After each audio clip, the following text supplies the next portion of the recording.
I believed money was the ultimate fortress, a high wall built of balance sheets and high-yield acquisitions designed to keep out the chaos of the world. I was wrong.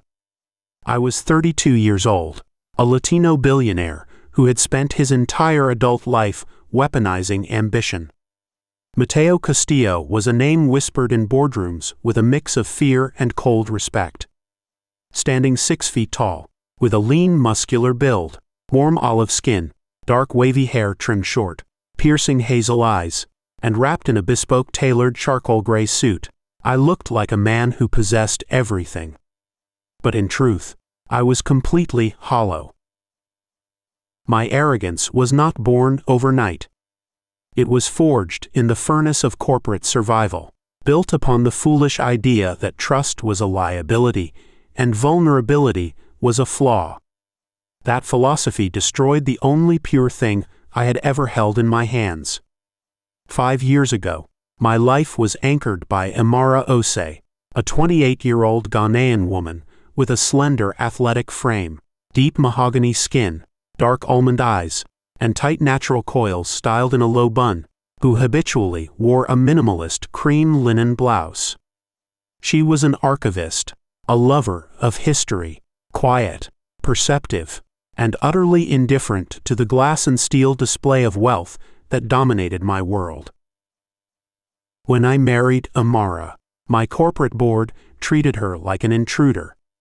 They saw her quiet dignity as a threat, an uncalculated variable in a financial empire built on ruthless control.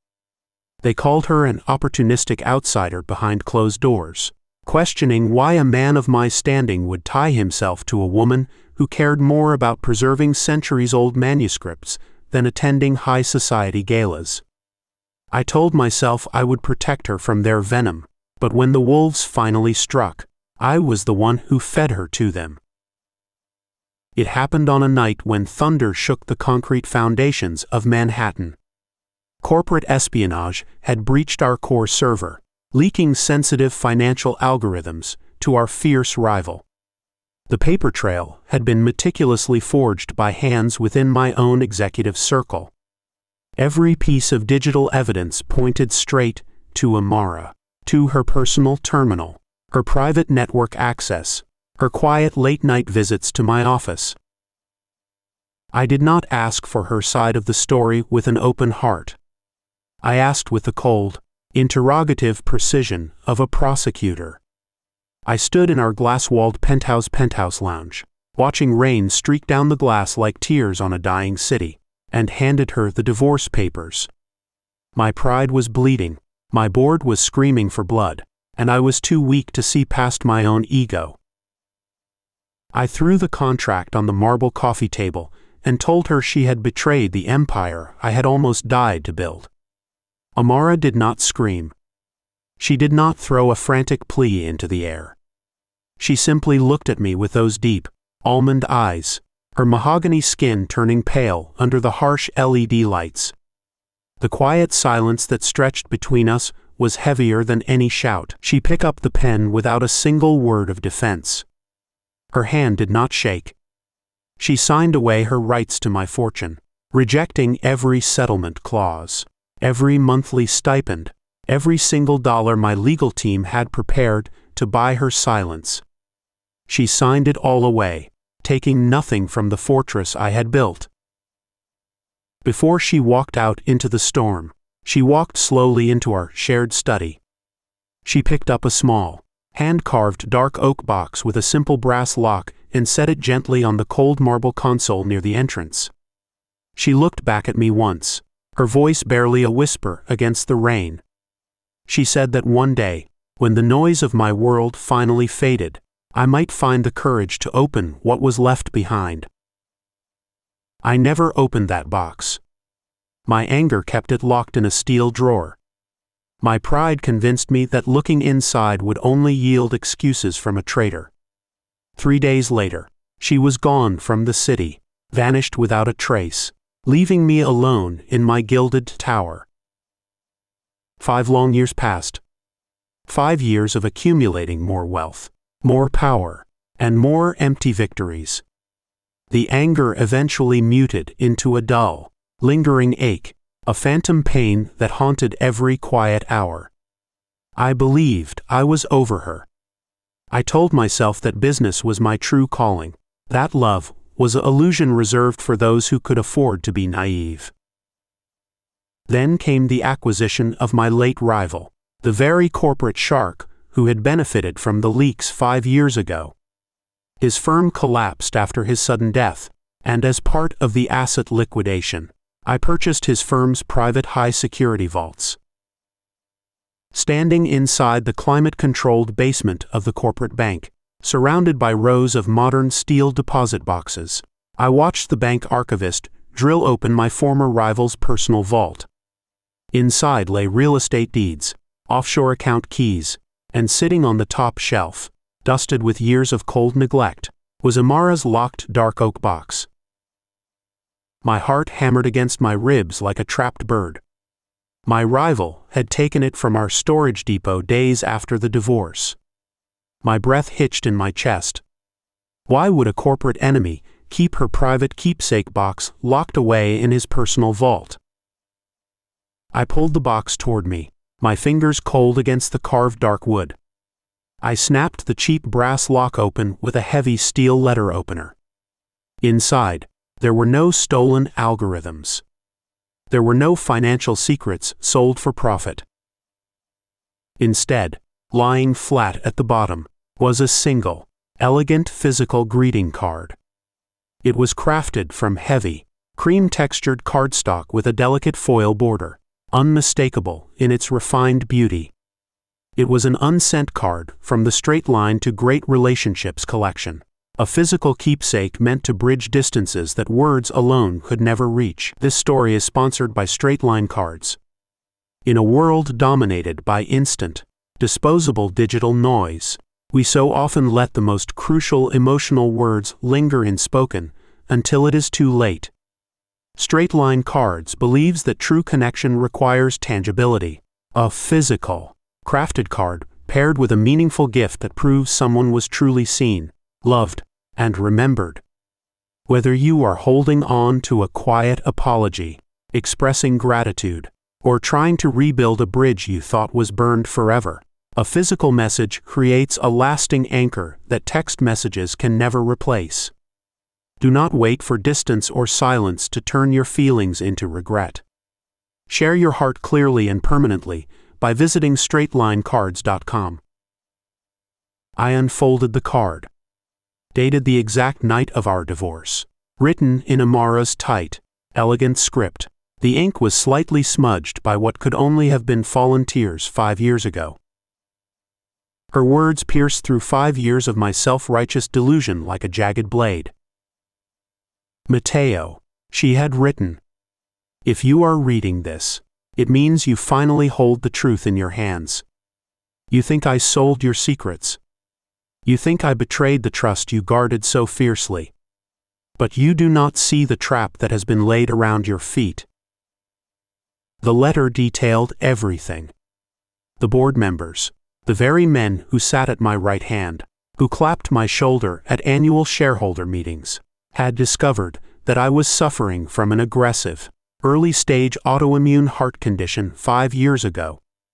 They knew I needed an experimental, highly restricted medical treatment to survive, a procedure that required board approval and massive liquid backing. They gave Amara an ultimatum.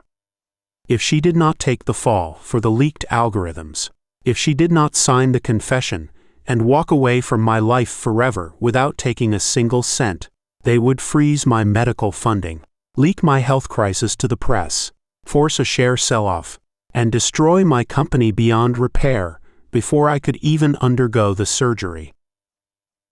They gave her 24 hours to decide. She could stay, tell me the truth, fight the board, and watch them systematically dismantle my health and my life work, or she could take the public blame, let me hate her, and guarantee that my life and company remained intact. She chose my survival. She let me break her heart, so that mine could keep beating. She had written, I would rather live in a world where you are alive and hate me, than in a world where you love me and are destroyed. Do not look for me, Mateo. Just live your life fully. That is all the payment I will ever need. The card slipped from my fingers. The paper fluttered to the cold marble floor. My body gave out.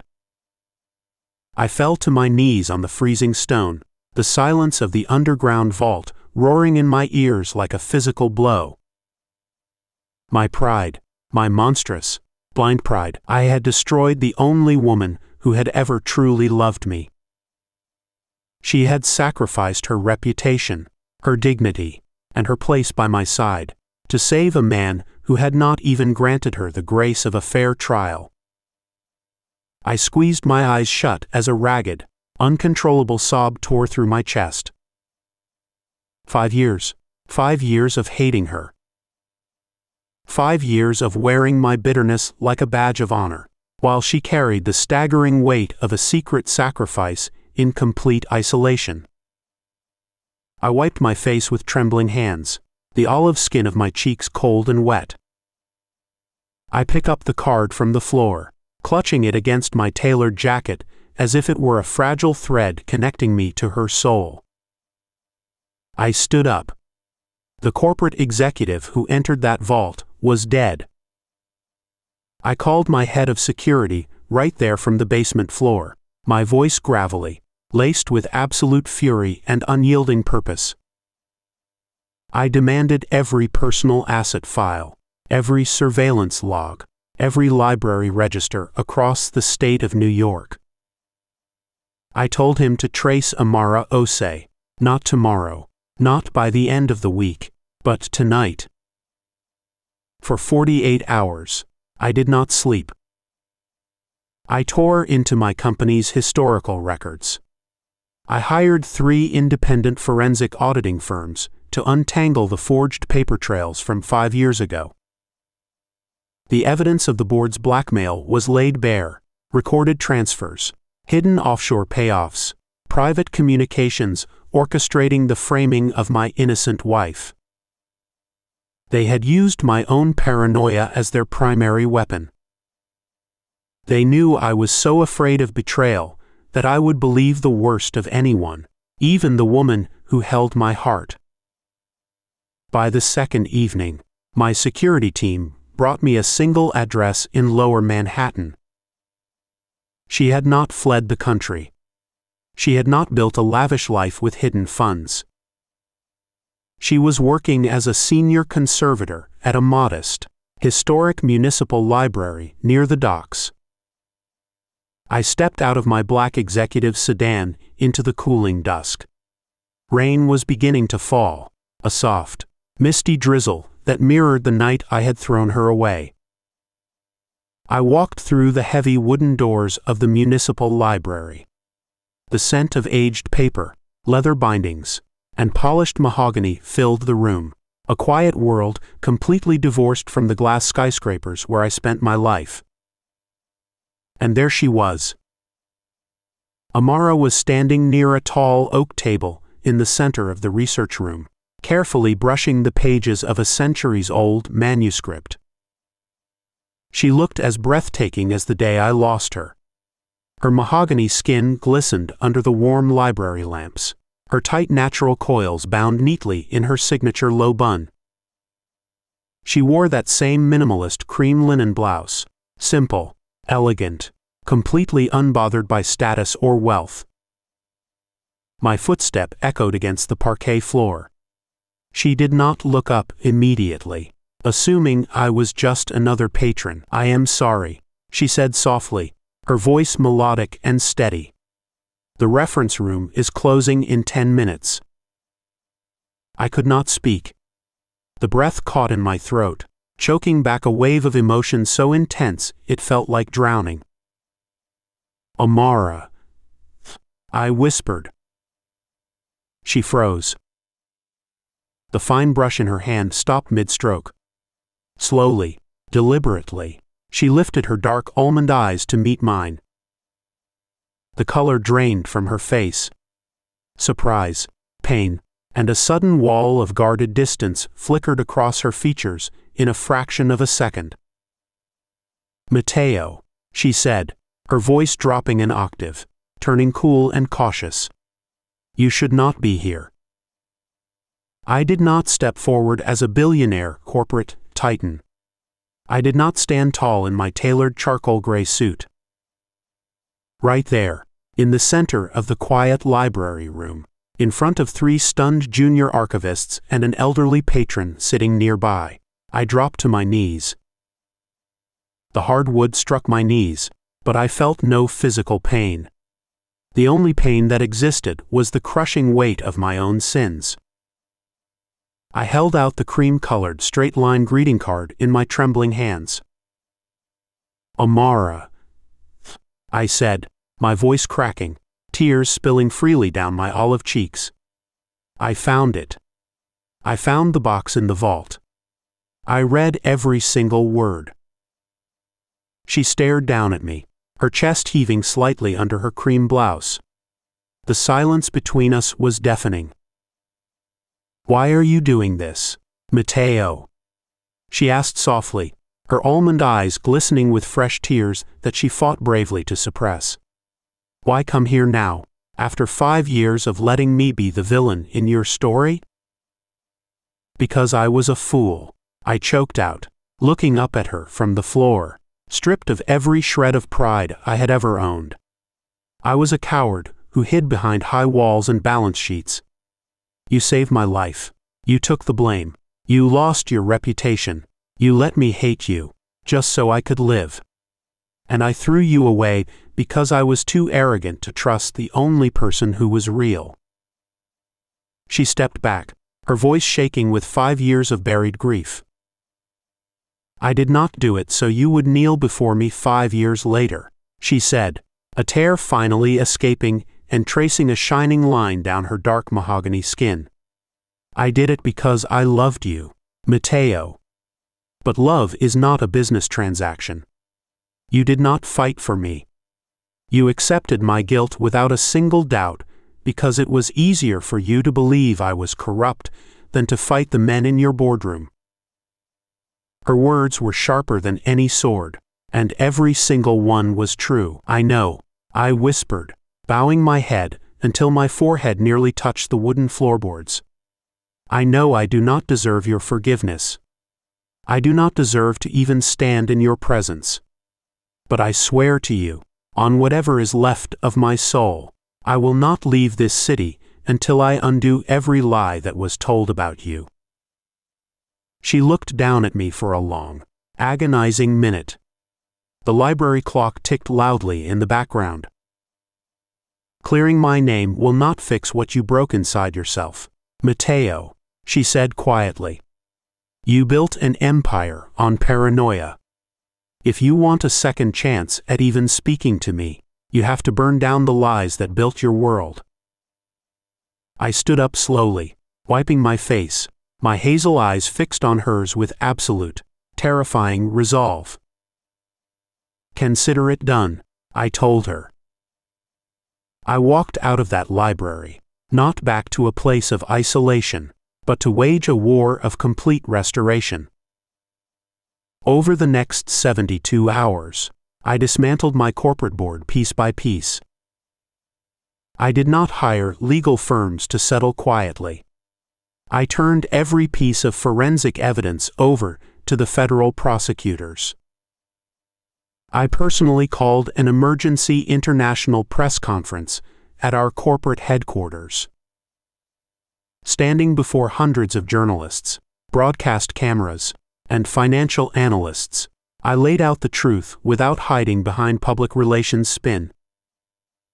I named every board member involved in the corruption. I exposed their financial manipulation.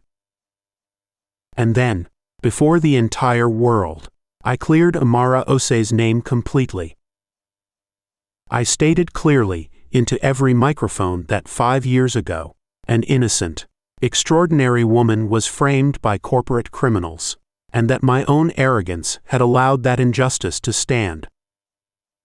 I publicly apologized to her, taking full personal responsibility for the destruction of our marriage and the slander of her immaculate reputation.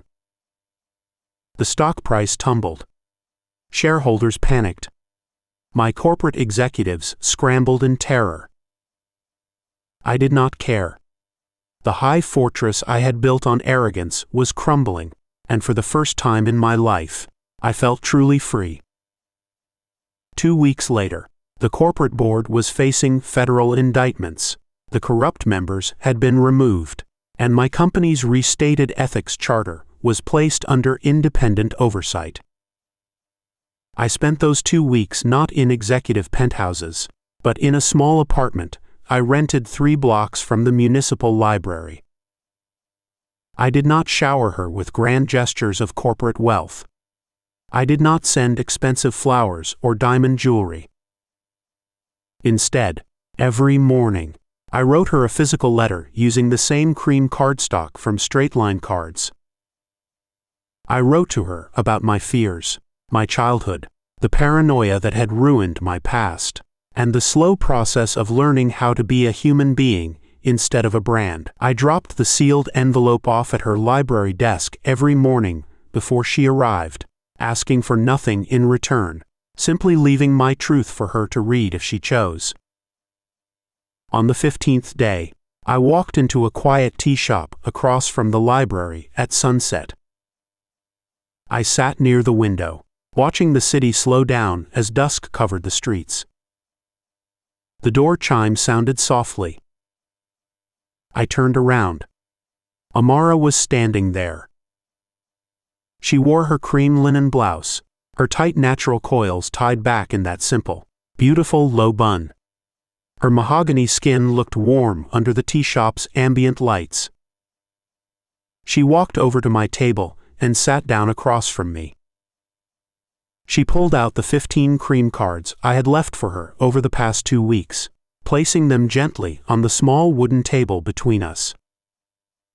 "You wrote a lot of unsaid words," she said quietly, her dark almond eyes studying my face.